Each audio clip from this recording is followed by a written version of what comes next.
جو بھی بندہ یہ سورت 3 بار پڑھے گا اللہ تعالیٰ اس کے گناہ معاف فرمائے گا، اس کی زندگی میں برکت دے گا اور اس کی دعائیں قبول ہوں گی۔ یہ سورت انسان کو ہر طرح کی مشکلات، بیماریوں اور آفات سے محفوظ رکھتی ہے اور دنیا اور آخرت میں سکون اور کامیابی کا ذریعہ بنتی ہے۔ تو معزز ناظرین، اس سورت کے بارے میں جاننے کے لیے گزارش ہے کہ ویڈیو کو آخر تک لازمی دیکھیں تاکہ آپ اس عمل کو کر کے اللہ تعالیٰ کو خوش کر سکیں اور اللہ تعالیٰ خوش ہو کر آپ کو ہر وہ چیز عطا کرے گا جس کی آپ خواہش کریں گے۔ آذان کی فضیلت کو سمجھنے سے پہلے ہمیں یہ جاننا ہوگا کہ آذان کب اور کیسے شروع ہوئی۔ ناظرین، تاریخ اسلام کے مطابق جب نبی کریم صلی اللہ علیہ وآلہ وسلم نبی پاک صلی اللہ علیہ وسلم نے مدینہ منورہ میں مسجد نبوی تعمیر فرمائی تو اس وقت نماز کے وقت کا اعلان کرنے کا کوئی خاص طریقہ نہیں تھا۔ کچھ صحابہ نے مشورہ دیا کہ گھنٹی بجائی جائے جیسے عیسائی کرتے ہیں، کچھ نے کہا آگ جلائی جائے جیسے مجوس کرتے ہیں، لیکن نبی پاک صلی اللہ علیہ وسلم نے ان مشوروں کو پسند نہیں فرمایا۔ پھر عبداللہ بن زید رضی اللہ عنہ کو خواب میں آذان کے الفاظ سکھائے گئے اور اسی طرح کا خواب حضرت عمر بن خطاب رضی اللہ عنہ کو بھی آیا۔ نبی صلی اللہ علیہ وسلم نے ان خوابوں کی تصدیق فرمائی اور حضرت بلال حبشی رضی اللہ عنہ کو آذان دینے کا حکم دیا گیا کہ آذان دی جائے۔ چنانچہ حضرت بلال رضی اللہ تعالی عنہ نے پہلی آذان دی اور وہ آذان ایسی تھی کہ آسمان کے فرشتے بھی جھک کر سنتے تھے۔ ناظرین، آذان کے الفاظ صرف آواز نہیں ہوتے، یہ الفاظ اللہ کی بڑائی کا اعلان ہوتے ہیں۔ جب مؤذن کہتا ہے اللہ اکبر تو اس کا مطلب ہوتا ہے کہ اللہ سب سے بڑا ہے۔ اس وقت بندہ دل میں بھی دہراتا ہے کہ واقعی میرے مسئلے، میری پریشانیاں، میری فکر سب کچھ چھوٹا ہے، اللہ سب سے بڑا ہے۔ پھر جب مؤذن کہتا ہے اشہد اللہ الہ الا اللہ تو بندہ گویا دل سے اقرار کرتا ہے کہ اے اللہ، تیرے سوا کوئی معبود نہیں، سب تیرے بندے ہیں، ہم نے صرف تیری ہی پکار کرنی ہے، تیرے ہی سامنے جھکنا ہے۔ جب اشہد ان محمد رسول اللہ کہا جاتا ہے تو ہم دل سے مانتے ہیں کہ محمد صلی اللہ علیہ وسلم ہمارے نبی ہیں، ان کی سنت ہی ہماری نجات ہے۔ اور جب مؤذن حی علی الصلاۃ کہتا ہے تو اللہ ہمیں نماز اور کامیابی کی طرف بلا رہا ہوتا ہے۔ لیکن افسوس کہ ہم اکثر اس بلاوے کو سن کر بھی اپنے موبائل میں لگے رہتے ہیں یا مصروفیات میں کھو جاتے ہیں، حالانکہ یہی وہ لمحہ ہوتا ہے جب بندہ اٹھ کر آذان کا جواب دے اور پھر مخصوص اعمال کی طرف بڑھے جن کا ذکر ہم اس ویڈیو میں کریں گے۔ اگر مکمل تفصیل سے بات کی جائے تو اس کے لیے دنیا اور آخرت دونوں کے دروازے کھول دیے جاتے ہیں۔ قرآن میں اللہ پاک فرماتے ہیں کہ اللہ کی طرف بلانے والے سے زیادہ خوبصورت بات اور کیا ہو سکتی ہے۔ اس آیت سے یہ بات واضح ہوتی ہے کہ آذان ایک براہ راست دعوت ہے اللہ کی طرف، اور جو اس دعوت پر لبیک کہتا ہے وہ اللہ کا محبوب بن جاتا ہے۔ ناظرین، حضرت بلال رضی اللہ عنہ کی آذان صرف مسجد کے اندر اعلان نہیں تھی بلکہ وہ دلوں کو جھنجھوڑ دینے والی صدا تھی۔ جب وہ اللہ اکبر کہتے تو مدینہ کی گلیاں اللہ کی کبریائی سے گونج اٹھتی تھیں۔ حضرت بلال کی آذان سنتے ہی لوگ دنیا چھوڑ کر مسجد کی طرف دوڑ پڑتے تھے، کیونکہ وہ جانتے تھے کہ یہ پکار کسی انسان کی نہیں بلکہ اللہ کا پکار ہے، اور جب اللہ بلا رہا ہو تو اس وقت دنیا چھوڑنا عبادت بن جاتی ہے۔ آج کے دور میں آذان کی آواز عام سی بات بن گئی ہے، لیکن جو لوگ اس آواز کو پہچان لیتے ہیں اور اس وقت اللہ کے بتائے ہوئے اعمال کرتے ہیں، ان پر اللہ کی خاص رحمت نازل ہوتی ہے۔ نبی صلی اللہ علیہ وسلم نے فرمایا کہ جو شخص آذان کا جواب دے پھر حضور صلی اللہ علیہ وسلم اللہ کے نبی صلی اللہ علیہ وآلہ وسلم پر درود پڑھے اور پھر یہ دعا پڑھے، اے اللہ، اس مکمل دعوت کے رب، اس قائم نماز کے رب، محمد صلی اللہ علیہ وآلہ وسلم کو مقام محمود عطا فرما جس کا تو نے وعدہ فرمایا ہے، تو اس شخص کے لیے میری شفاعت واجب ہو گئی ہے۔ اگر ہم چاہتے ہیں کہ ہماری دعائیں قبول ہوں، ہماری پریشانیاں ختم ہوں، ہمارے رزق میں برکت آئے، ہماری اولاد نیک ہو اور ہمارے دلوں کو سکون نصیب ہو، تو اس کی شروعات آذان کے احترام سے ہونی چاہیے، کیونکہ جو اللہ کے بلاوے پر لبیک کہتا ہے اللہ اس کی ہر پکار سن لیتا ہے۔ افسوس کی بات یہ ہے کہ آج کل ہمارے معاشرے میں آذان کی عزت کم ہوتی جا رہی ہے۔ جب مسجدوں سے آذان کی آواز آتی ہے تو ہم میں سے بہت سے لوگ نہ صرف خاموش نہیں ہوتے بلکہ دنیاوی کاموں میں مصروف ہو جاتے ہیں۔ کوئی موبائل پر ویڈیوز دیکھ رہا ہوتا ہے، کوئی گانے سن رہا ہوتا ہے، کوئی دوستوں کے ساتھ ہنسنے مذاق میں لگا ہوتا ہے، اور کچھ لوگ تو ایسے بھی ہوتے ہیں جو آذان سن کر بھی باتیں کرتے رہتے ہیں۔ حضرت علی رضی اللہ عنہ فرماتے ہیں کہ جب آذان کی آواز سنی جائے تو زبان بند کر دو اور دل سے اللہ کو یاد کرو، کیونکہ یہی وہ وقت ہے جب انسان اللہ کے سب سے قریب ہوتا ہے۔ نبی صلی اللہ علیہ وسلم نے فرمایا، جب تم اذان دیتے سنو تو تم بھی ویسے ہی کہو جیسے وہ کہتا ہے۔ ایک اور حدیث میں فرمایا، جو شخص اذان کا جواب دیتا ہے اس کے لیے جنت واجب ہو جاتی ہے۔ غور کرو کہ اذان کا جواب دینا کوئی عام عمل نہیں بلکہ جنت کا دروازہ کھولنے والا عمل ہے۔ لیکن ہم میں سے کتنے لوگ ہیں جو یہ نعمت حاصل کرتے ہیں؟ نبی صلی اللہ علیہ وسلم نے فرمایا، جو شخص اذان کا صحیح جواب دے، پھر مجھ پر درود بھیجے، پھر اذان کے بعد کی دعا پڑھے تو میرے لیے شفاعت ہے، یہ ضروری ہو جاتی ہے۔ اگر ہمیں معلوم ہو جائے کہ اذان کا جواب دینے والوں کو کیا کچھ ملتا ہے تو کبھی بھی اس آواز کو معمولی نہ سمجھیں۔ حدیث میں آتا ہے کہ جو شخص اذان کا جواب دیتا ہے اللہ تعالیٰ اس کے لیے جنت میں ایک محل تیار کرتا ہے، اور جو شخص اذان کے وقت دعا کرتا ہے اس کی دعا قبول ہوتی ہے۔ ایک اور بات بھی یاد رکھیں، نبی کریم صلی اللہ علیہ وسلم نے فرمایا کہ اذان اور اقامت کے درمیان جو دعا مانگی جاتی ہے وہ رد نہیں کی جاتی، لیکن شرط یہ ہے کہ اذان کا احترام کیا جائے، خاموشی سے سنی جائے، جواب دیا جائے اور پھر دل سے دعا کی جائے۔ چلو آج ہم اذان کے وقت باتوں میں لگے رہتے ہیں یا کبھی ہنسی مذاق میں مصروف ہوتے ہیں، اور شیطان ہمیں یہی سکھاتا ہے کہ ابھی وقت ہے، ابھی نماز میں دیر ہے، لیکن حقیقت یہ ہے کہ یہی چند لمحے ہماری قسمت کے دروازے کھول سکتے ہیں۔ جو اذان کا جواب دیتا ہے اس کے رزق میں برکت ڈال دی جاتی ہے، اس کی قسمت میں بھلائی لکھی جاتی ہے، اس کے چہرے پر نور آ جاتا ہے اور اللہ اسے اپنا قریب بندہ بنا لیتا ہے۔ معزز ناظرین، اب ہم جانتے ہیں کہ وہ بابرکت سورت مبارکہ کون سی ہے جسے اذان کے وقت پڑھنے سے اللہ کریم خوش ہو کر انسان کی قسمت میں رزق اور دولت لکھ دی جاتی ہے، قسمت میں خوشیاں لکھی جاتی ہیں، اس کی پریشانی ختم کر دی جاتی ہے اور اسے روحانیت کی بلندیوں تک پہنچا دیا جاتا ہے۔ یہ کام اپنانے سے انسان نہ صرف اللہ کے قریب ہو جاتا ہے بلکہ اس کی دنیاوی زندگی میں بھی سکون، برکت اور آسانیاں آ جاتی ہیں۔ میرے عزیزو، سب سے پہلے ہمیں اذان کے وقت کے آداب کو سمجھنا ہوگا تاکہ ہم جان سکیں کہ ان کاموں کو کرنے کا اصل فائدہ کیا ہے۔ اذان کے وقت انسان پر لازم ہے کہ وہ تمام دنیاوی مصروفیات چھوڑ دے، بات چیت بند کر دے، موبائل رکھ دے اور دل کو اللہ کی طرف جھکا لے۔ اذان اور مؤذن کی آواز کو غور سے سنو۔ نبی صلی اللہ علیہ وسلم نے فرمایا، جب تم اذان سنو تو مؤذن کے الفاظ کے ساتھ تم بھی وہی الفاظ کہو۔ اسی طرح آپ صلی اللہ علیہ وسلم نے فرمایا کہ اذان اور اقامت کے دوران جو دعائیں مانگی جاتی ہیں وہ قبول کی جاتی ہیں۔ تو جو شخص اذان کے وقت خاموش رہتا ہے اس کا دل اللہ کی طرف مائل ہوتا ہے، اور یہی وہ لمحہ ہوتا ہے جب اللہ کی خاص توجہ بندے کی طرف ہوتی ہے۔ اب ہم ان کاموں کی بات کرتے ہیں جو ہر مسلمان کے لیے ضروری ہیں اور جو اذان کے فوراً بعد ادا کیے جائیں تو اللہ تعالیٰ دنیا اور آخرت میں کامیابیوں کے دروازے کھول دیتا ہے۔ سب سے پہلا عمل اذان کا جواب دینا ہے۔ جو سب سے پہلا کام اذان کے وقت لازمی طور پر کرنا چاہیے وہ ہے اذان کا جواب دینا۔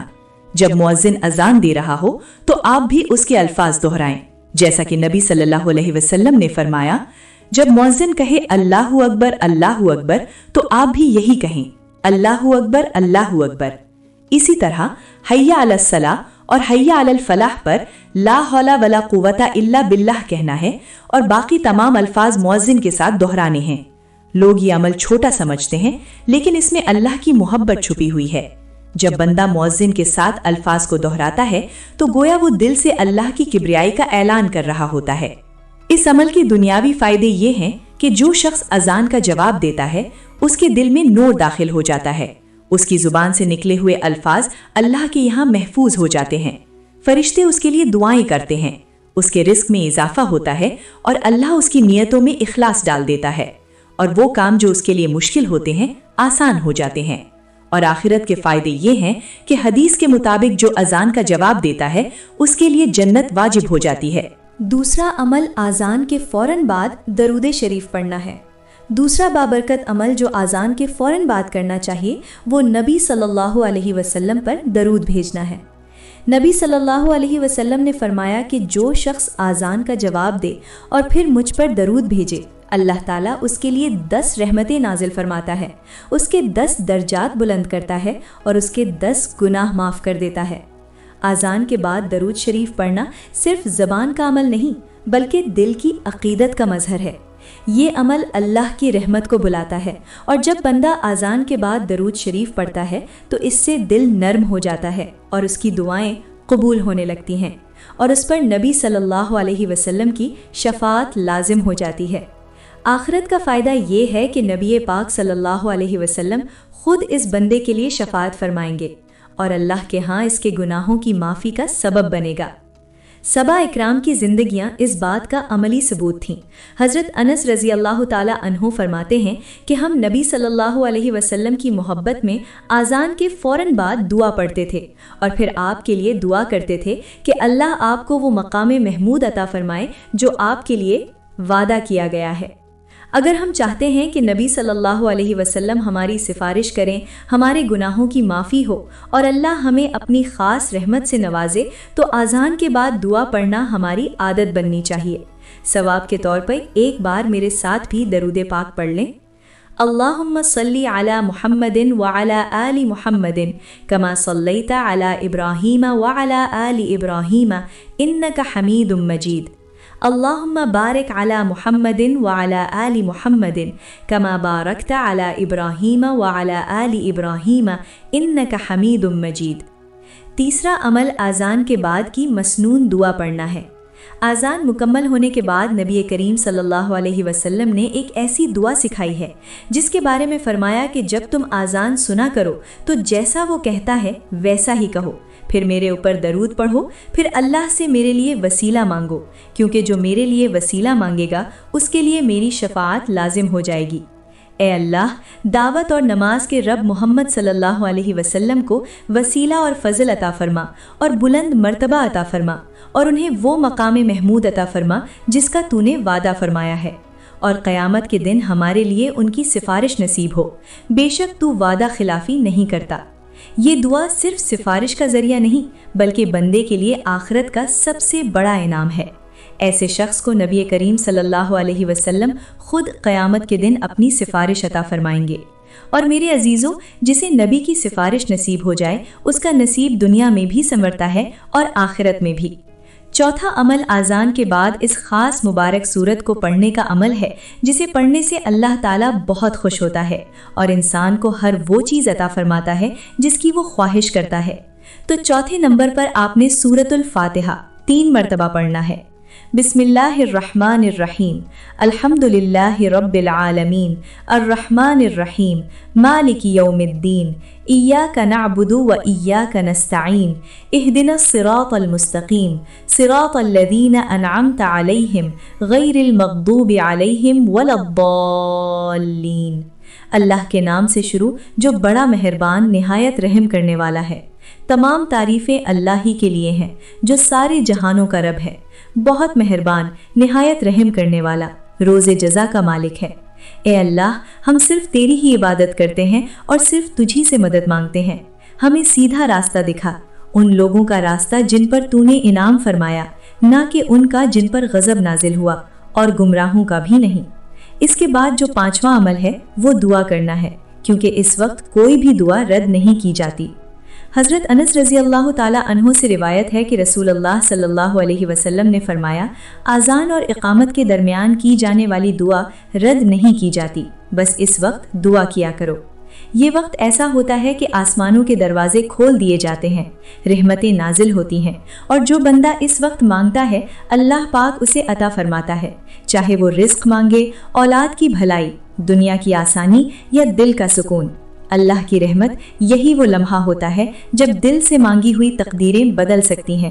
اگر کوئی چاہتا ہے کہ اس کی زندگی میں برکت آئے، قرض ختم ہو، گھر میں سکون ہو، رزق کشادہ ہو یا دل کے دکھ درد دور ہو جائیں، تو اذان کے فوراً بعد یہ مانگنے کا سنہری موقع ہے۔ تو میری عزیزوں، دیکھو کیسا عظیم نظام ہے۔ اذان ایک آواز ہے جو زمین سے آسمانوں تک جاتی ہے، اور جو بندہ اس آواز پر عمل کرتے ہوئے یہ عمل کرتا ہے اور اس میں بتائی گئی صورت کو پڑھتا ہے تو اللہ رب العزت اس بندے سے خوش ہو جاتے ہیں، اور جس بندے سے اللہ تعالیٰ خوش ہو جائیں تو اس کے نصیب میں دولت لکھی جاتی ہے، رزق کی بارش ہوتی ہے، اور اس کے دل کو سکون ملتا ہے، اور آخرت میں نبی صلی اللہ علیہ وسلم کی شفاعت بھی یقینی ہو جاتی ہے، اور اس کی ہر وہ خواہش پوری ہوتی ہے جو وہ اللہ تعالیٰ سے مانگتا ہے۔ تو آئیے اب جانتے ہیں وہ آخری عظیم عمل جس پر اگر بندہ کاربند ہو جائے تو وہ اللہ کے خاص بندوں میں شمار ہوتا ہے۔ 5واں عمل اذان کے فوراً بعد مسجد یا نماز کی تیاری کرنا اور نیت سے اٹھنا اور نیت سے نماز پڑھنا۔ اذان نماز کی دعوت ہے اللہ تعالیٰ کی طرف سے ایک بلایا جانے والا اعلان ہے جو بندے کو دنیا کی مصروفیات سے نکال کر اپنے رب کے حضور حاضر ہونے کی طرف بلاتا ہے۔ یہ وہ لمحہ ہے جب انسان کو ہر کام چھوڑ کر سب سے بڑی ملاقات یعنی نماز کی تیاری کرنی چاہیے۔ قرآن میں اللہ تعالیٰ فرماتے ہیں، اے ایمان والو، جب جمعے کے دن نماز کے لیے آذان دی جائے تو اللہ کے ذکر کی طرف دوڑو اور خرید و فروخت چھوڑ دو۔ یہ حکم صرف جمعے کے لیے نہیں بلکہ ہر نماز کے لیے ایک اصول کی یاد دہانی ہے۔ جب آذان ہو جائے تو اللہ کی طرف لپٹنے کا وقت آ جاتا ہے، اور جو بندہ آذان کے بعد دنیاوی کام روک کر وضو کرتا ہے، نماز کی تیاری کرتا ہے یا سجدے کی تیاری کرتا ہے تو وہ اللہ کے محبوب بندوں میں شامل ہو جاتا ہے۔ حضرت ابو ہریرہ رضی اللہ عنہ سے روایت ہے کہ رسول اللہ صلی اللہ علیہ وسلم نے فرمایا، آذان اور اقامت کے درمیان کھڑے ہونے کی فضیلت جانتے تو اس کے لیے قرآن اندازی کے سوا اور کوئی طریقہ ہوتا تو وہ بھی کرتے۔ سوچنے کی بات ہے کہ اگر آذان کے وقت مسجد کی طرف چلنے میں اتنی فضیلت ہے تو جو بندہ آذان سن کر فوراً اپنی جگہ سے اٹھتا ہے، وضو کرتا ہے یا سجدے کی تیاری کرتا ہے، وہ کتنا عظیم ہوگا۔ آخر میں اللہ کریم سے دعا ہے، یا اللہ جب بھی آذان ہو ہمیں اپنی پکار کا احترام کرنے والا بنا۔ یا اللہ ہمیں توفیق دے کہ ہم آذان کے وقت تیری طرف متوجہ ہوں۔ یا رب ہمیں دنیا کی گمبھیر حالتوں سے نکال کر تیری یاد اور نماز کی طرف لے جانے والا بنا۔ اللہ ہمارے رزق میں برکت دے، ہماری پریشانیوں کو دور فرما، ہمارے نصیب میں سکون، خوشی اور روحانیت لکھ دے۔ یا اللہ ہمیں اپنے پسندیدہ بندوں میں شامل فرما اور قیامت کے دن نبی صلی اللہ علیہ وسلم کی شفاعت نصیب فرما۔ آمین یا رب العالمین۔ اللہ تعالی ہم سب کا حامی و ناصر ہو۔ آمین۔ جزاک اللہ۔